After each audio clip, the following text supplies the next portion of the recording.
Hey everybody, welcome into the Big Ten Huddle. JR was unable to host tonight, so I'm filling in for him. For those of you who don't know me, I'm Brant. I am the CEO and founder here at Big Banter. So super happy to hop in and fill in for JR, and even more happy to welcome an awesome guest to our show. Thank you to Ohio State basketball coach Chris Holtmann for joining us tonight. Super glad to have you on. It's great to be on, Brent. It's great to be on with you. Happy New Year to everybody out there. JR's probably enjoying New Year's somewhere and celebrating while we're working. So he's probably having a good time. The grind doesn't stop, but yeah, I had to give JR a day off here somewhere. Just to dig into things, That's right. That's right. to dig into things before really getting into it. So you have a podcast called More Than Coach Speak. I would like to talk a little bit about that. Could you tell the audience a bit about what your whole vision is with that podcast and where you want to go with it? Yeah, no, that was something we started. I started in the off season, and it was really intended to, um, for young coaches, for young male, female coaches that are coach all different levels, all different sports, really. To hear, I really enjoy talking to coaches, and we have an episode with Urban Meyer coming up. We have an episode with Scott Drew, with um, Sean Miller, yet to be released. Um, we've had some great guests. Ryan Day was terrific in talking to him. Um, we've had some great guests, and we've really enjoyed, just the back and forth and learning. And it's been a really fun exercise for me. I don't do it in season. It's just an out of season thing, and I try to, collect shows. That's what I'll do next year. I'm a little bit behind right now, but I just don't have time to do it in season. Oh yeah, I mean, definitely not something that that's tough to tackle that with. Yeah, The whole grind of actually coaching, and then yeah. but yeah, talking about it is a lot of fun. I've listened to a bunch of those episodes, really cool stuff. So definitely recommend that anybody listening goes over and checks out Chris's podcast. It's really cool stuff. Digging into kind of the X's and O's of coaching with some really cool guests too. So just to hear Yeah, all that stuff is a lot it of can fun. be a little bit X and O heavy on some. I think when I have a basketball coach on there, another college coach, I tend to dive more into the X's and O's. So like a casual observer wouldn't find situational discussions on basketball or ball screen coverage entertaining and interesting. They might want to pass on those. But if you're just listening, you want to hear about Jim Tressel's philosophy on coaching or Ryan Day's philosophy on coaching, or um, you know Jeff Van Gundy's experience coaching at all different levels. There's some really fun stuff in those as well. But the ones where it's coaches, it can be a little in the weeds, basketball coaching wise. Yeah, no, absolutely. Even as a non-basketball coach, someone who's not as much in the X's and O's, it's still a really fun listen over there. I really enjoyed the one you did with Tom Izzo. I thought that was Yeah, really cool, just to yeah, it kind of was. hear some of his perspective on things. But yeah, let's dig into a little more Ohio State type of stuff. So you're not initially from Ohio, so maybe before coming to becoming the head coach of Ohio State, you kind of had an outside perspective on what it was like over at Ohio State, rather than like someone like me. I'm born and raised in Ohio. It's like kind of a cult following almost, to be an Ohio State fan and to like Yeah. be the scarlet and gray. So what was your first impression of Ohio State, kind of from the outside and then from the inside once you actually were hired and started working? I think I was shocked at how massive uh, its reach was. I think I knew that it had big reach, but I think I was surprised at just how massive its overall reach was. Um, I think that was probably the biggest thing, um, and I've just been really impressed with the people of Ohio I've spent some time here. I was born in Cincinnati. I You are so born. I've Okay. you know so I've while I was born in Cincinnati, most of my time was spent in Kentucky and Kentucky and Indiana, even though I was born in Ohio.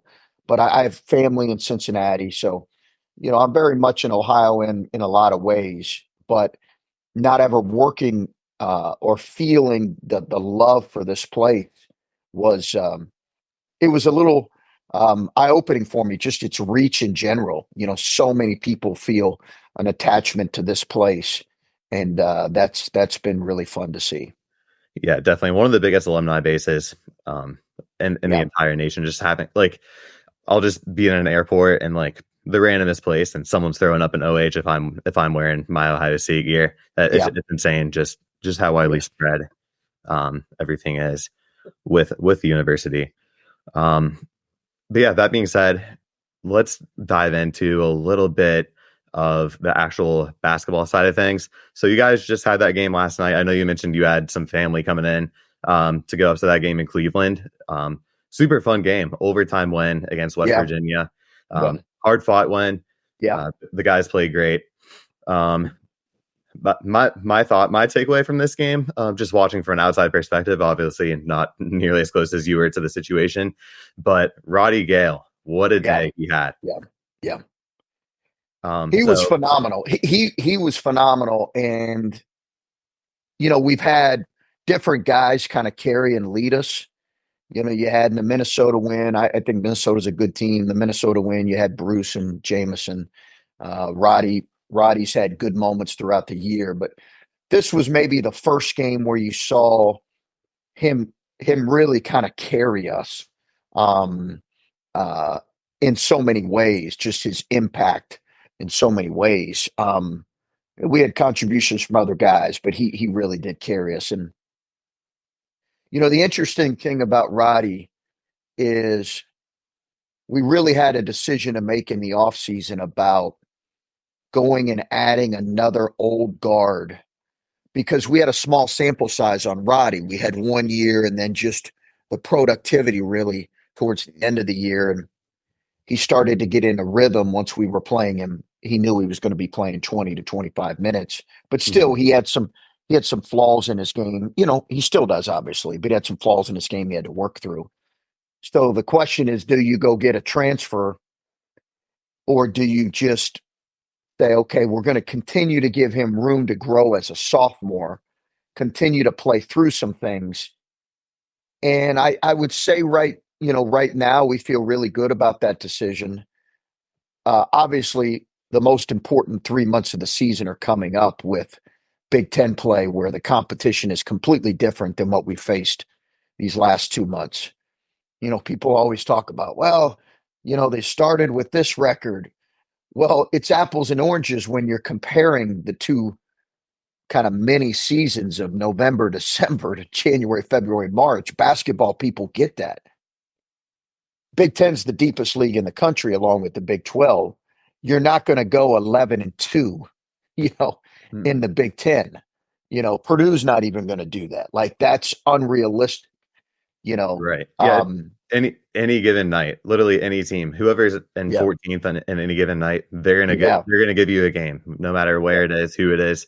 You got to be well prepared for all the games in the Big Ten, and you definitely know that having coached here for a few years, it's been like that for a while. Where the It Big has Ten, you can lose to anybody, you can beat anybody. anybody, and it's more that way. My first year, the league was terrible.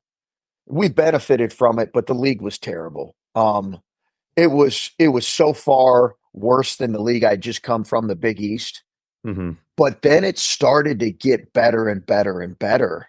My first year, I think there were 3 or 4 teams in the NCAA tournament, and then these last couple of years, it's been 8, 9, 10. It's 10.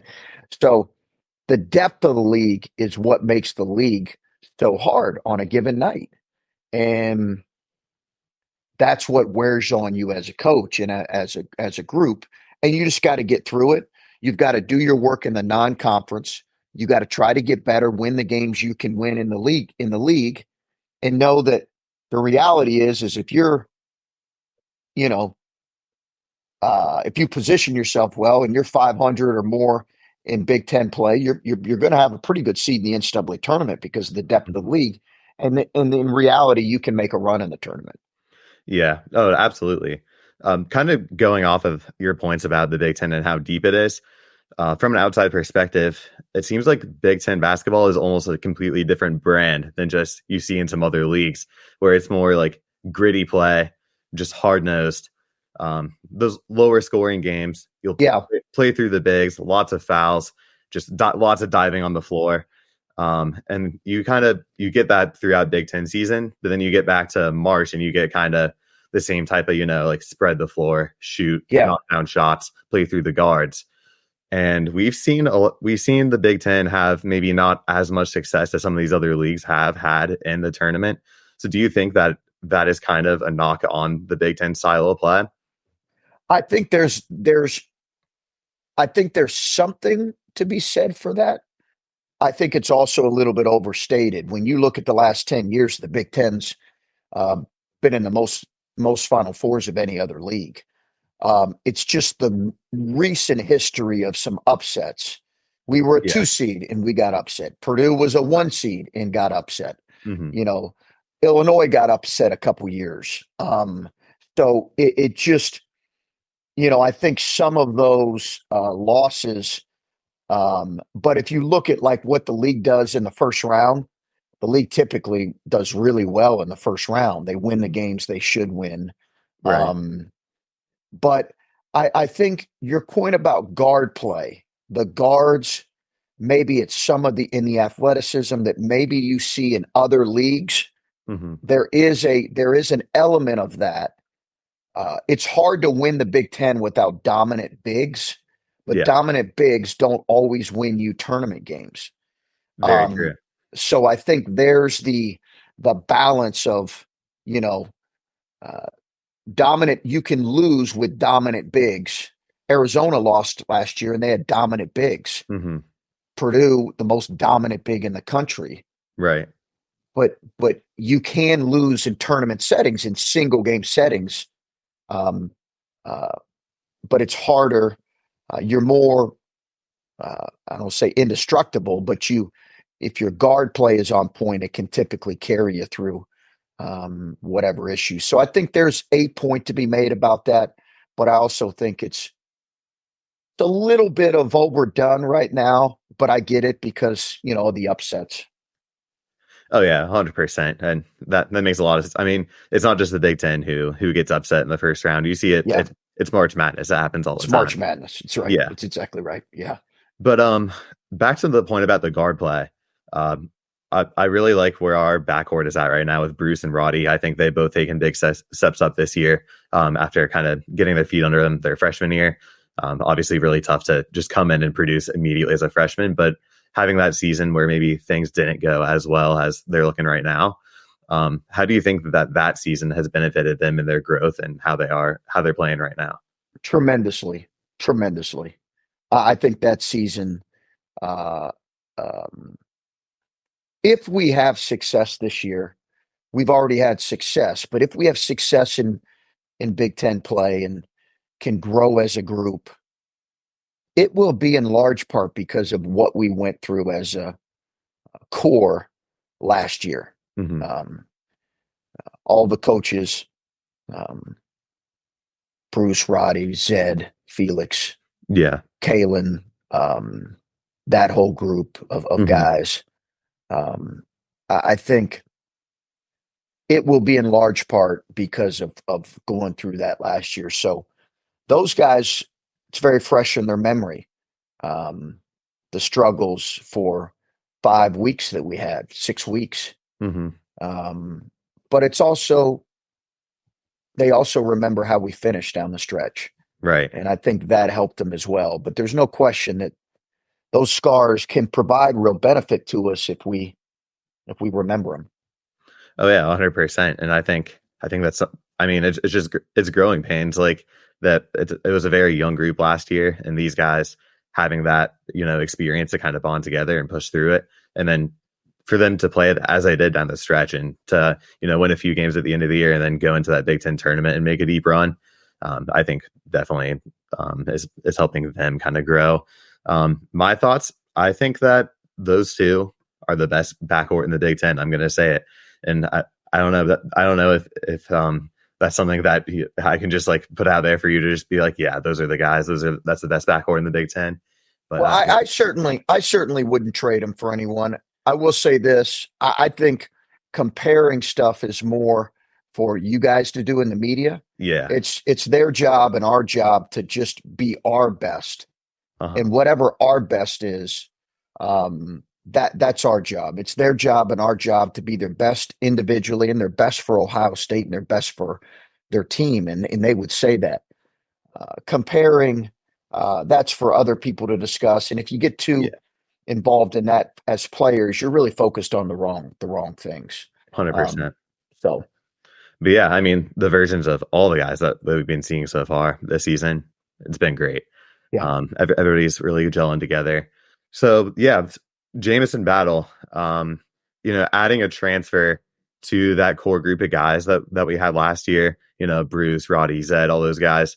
How has it been kind of integrating a guy who wasn't with that core group last year and who maybe has a little bit more experience? How was it adding him to the locker room and to kind of the play style?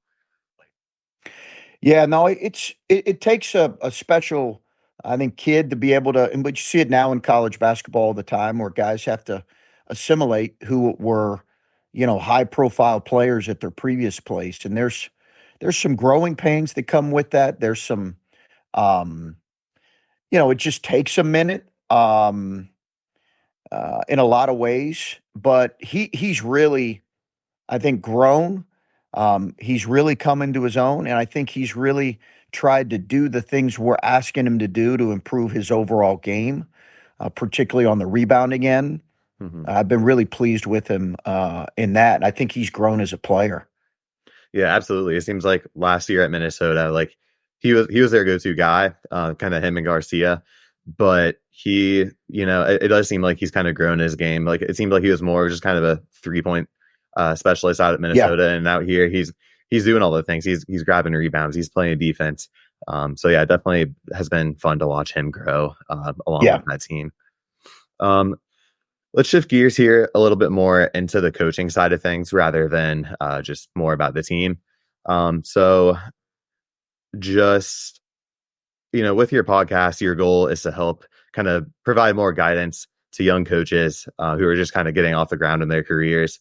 I just wanted to ask you, what has been the most rewarding moment of your coaching career so far?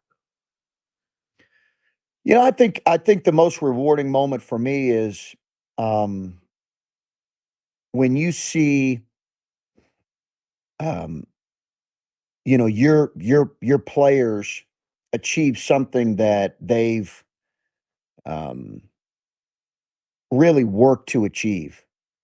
And, you know, it could be a number of things. Like I loved going to Kyle Young's wedding. I just seeing him have a family. And I think being there on draft night for players, you know, Hmm.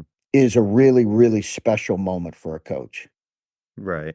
Because you get to see guys like EJ, who was such a good player for us for 3 years, or Malachi or Bryce. You get to see a guy like Dwayne, do what he loves. Those are really special moments. Kada, um, with their families, Hmm. and then when you see players who really deserve to see growth um, in their game, grow as players, I think that's really rewarding as well. Um, as far as a team, you know, Sweet 16 in 2017, 18 was a lot, or 16, 2017 was a lot of fun with Butler. Hmm. We ran into a buzzsaw in North Carolina that won the national championship, beating multiple number one teams in the country. Has been, is always a lot of fun. Villanova, Michigan State, Duke. Um, winning on the road against high level teams has always been fun. But those are just some of the memories that the first one are just when as it deals with players. Oh yeah, 100%. Just to see those guys kind of grow up from when they're freshmen, I mean, even high school players when you're recruiting them, to see them kind of grow, Yeah. has to be super rewarding.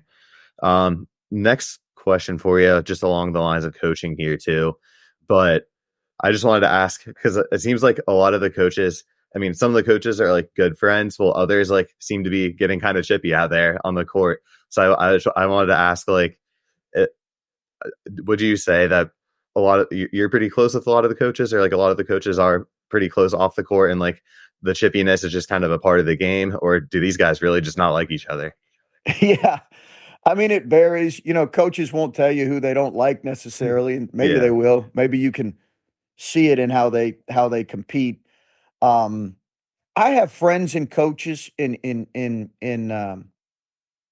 other leagues that I'm pretty close with. Hmm. I've gotten to know guys through competing against them. Hmm. Um, I've made it known that I have tremendous respect for Tom and have used him as a resource.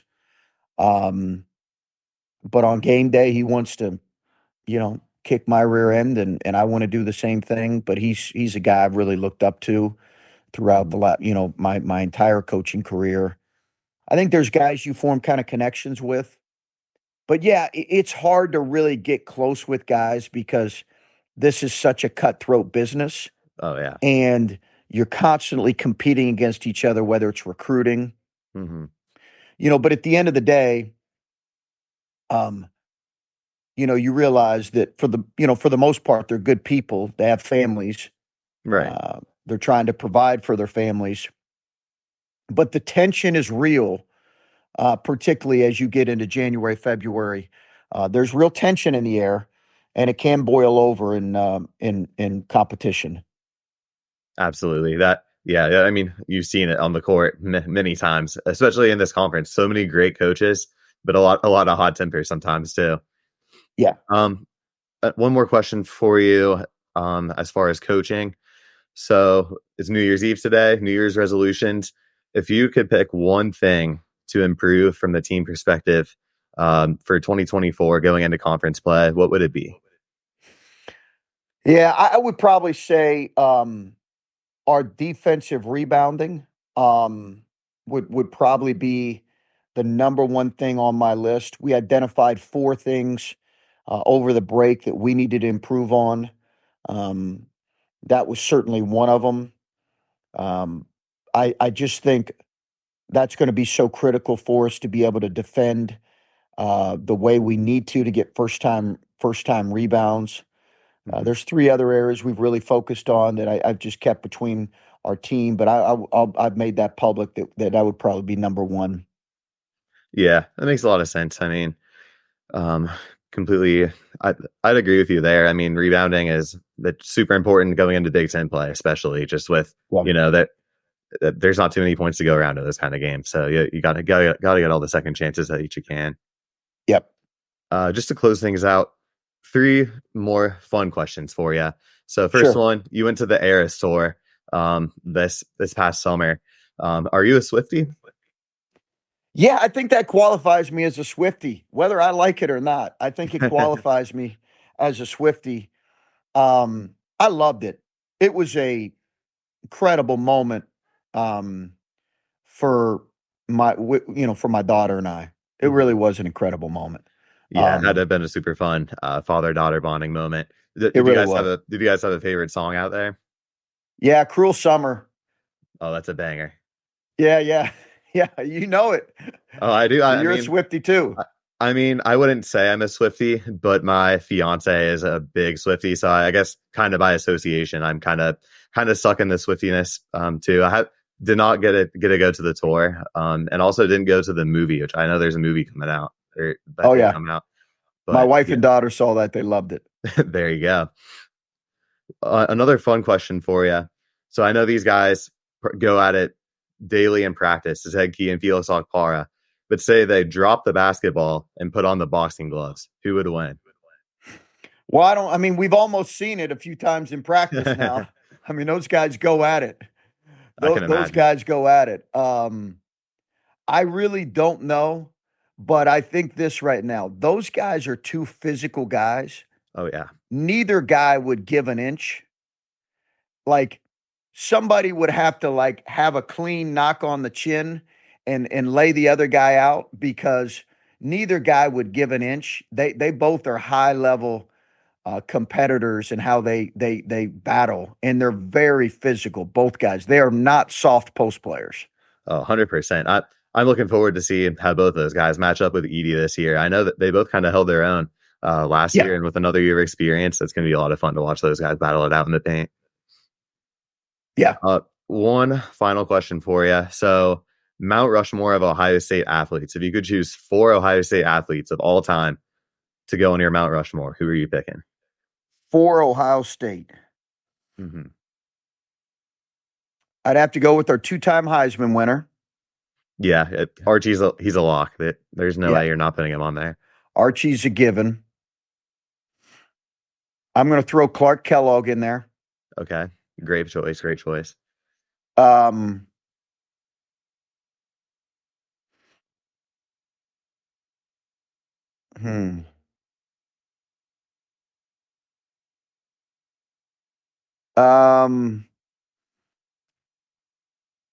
trying to think of a contemporary player.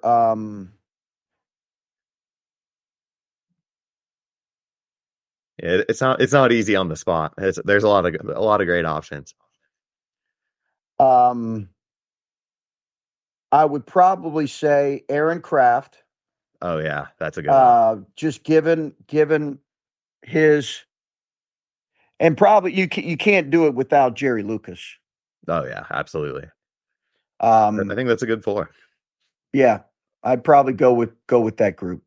I like it. Yeah, Aaron Kraft, kind of the face of more modern day Ohio State, but yeah, I think tossing him on there is a good call.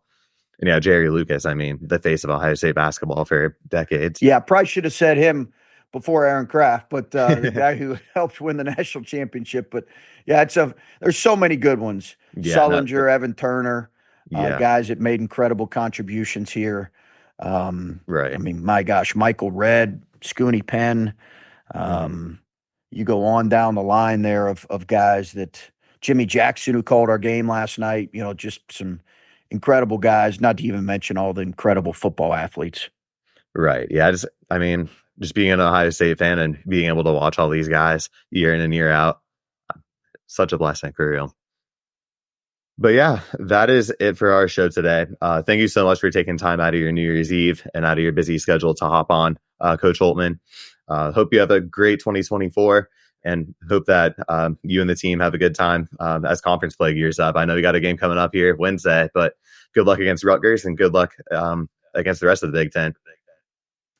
Yeah, thanks a lot. I really enjoyed it, and congrats on your success, and good luck as you kind of continue down this venture.